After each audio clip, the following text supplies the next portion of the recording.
Okay, so we got 1, 2, 3, 4, and 5.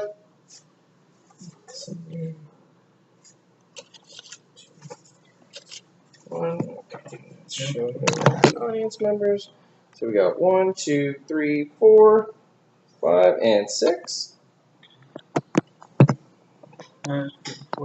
Perfect. And then if you can just hit stop when I'm done, we'll be good to go. Okay. Thanks, sir. Appreciate it. Hello. Thank you all for joining me today. So, what if everything you'd worked your entire life for was stripped away from you in an instant? Something you'd worked 12 hours a day since you were 12, only to get to the peak of your profession and then get a diagnosis of a medical condition that changed your life forever. That's exactly what Irvin Magic Johnson had. He was at the peak of his professional career with the Los Angeles Lakers. He was winning multiple titles. He was a Hall of Famer already, multiple All-Stars, one of the richest men in America. And then, boom, he gets hit with a diagnosis he didn't see coming. He was diagnosed with HIV. What would you do in his situation? Would you retreat from the public life? Or would you change your career path? Would you readjust yourself, redefine yourself, and then come back even stronger, even better? And today I would like to pay tribute to Irvin Magic Johnson for that very same thing, because he didn't retreat from the public view. He didn't take an embarrassing situation of being diagnosed with HIV as it was in the 90s. Instead, he came out and publicly advocated for it. Yeah. He had a news conference saying, I am HIV positive. He explained how it happened. He explained that he had an extramarital affair that caused him to be diagnosed with HIV. He apologized to his wife and his kids, but instead of retreating from public life, he took every lump on the chin, and that is why I believe he deserves tribute. Here's 3 facts also why I believe he deserves tribute. One is his personal success. Now, I know this doesn't make a huge world-changing difference, but for Magic Johnson, they kind of go hand in hand. According to Don Yeager, Success.com, in his article, Magic Johnson Fast Break to Success, Magic Johnson is now worth nearly $500 million, way richer than he ever was as a basketball player.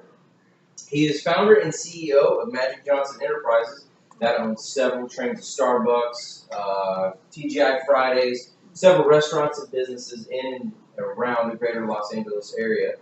He also is part owner of the Los Angeles Lakers and the LA Dodgers. Matter of fact, a lot of the LA Dodgers' success right now has been attributed to Magic Johnson and his group buying the Dodgers and putting money into the organization. But that's only one factor of why he deserves our admiration and our respect. Second is what it took to change his life.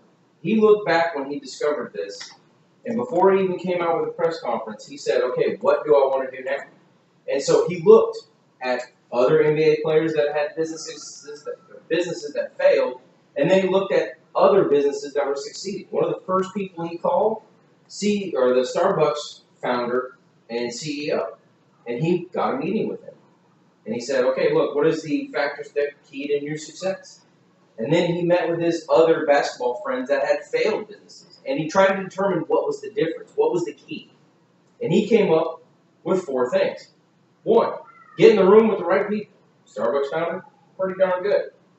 Get ready to be rejected. Even famous people get rejected when they come up with ideas that they think are good. Businessmen are a little suspect because of so many other failed athletes/businessmen. 3, find a need, fill a need. One of Magic Johnson's greatest success was his Starbucks change, because instead of going to the predominantly white neighborhoods, he went into the low-income, traditionally minority neighborhoods and popped them up there. He went to Starbucks founder and he even said, in quote, black people like to drink coffee too. That's pretty much what sold Starbucks. Yeah. D, know your customer base. Or 4, know your customer base. That's Starbucks. Instead of playing Kenny G or some of the soft listening you find in the typical Starbucks, he played Michael Jackson. He played Stevie Wonder. TGI Fridays in LA failed miserably several times. He brought it in its success. Why? He knew what he was selling to. It's the first TGI Fridays in America to sell top shelf, high-priced liquor. That's what his customer base wanted. And the final thing is, Magic's work with minorities and low-income neighborhoods. Like I said before, the Starbucks chains that he brought into minorities, but also most of his power base, most of his boardroom is filled with minority ownership. So instead of having your traditional white owners, he has African American, Hispanic, Haitian, I think is one of the owners.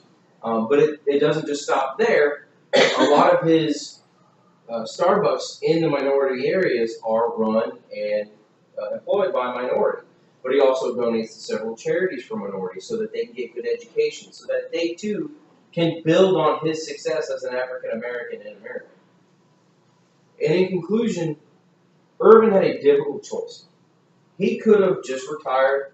He could have become a recluse. He could have just backed away from public life. He had enough money. He didn't have to do any of this. But he said, I'm not going to let this stop me. I'm not going to let this hinder my legacy. I'm going to build on my legacy just in a different path.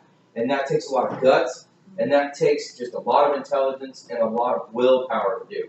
Thank you very much. Thank you. Thank you. Very well.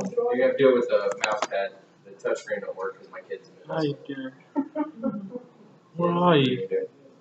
Enjoy the speech. I did too.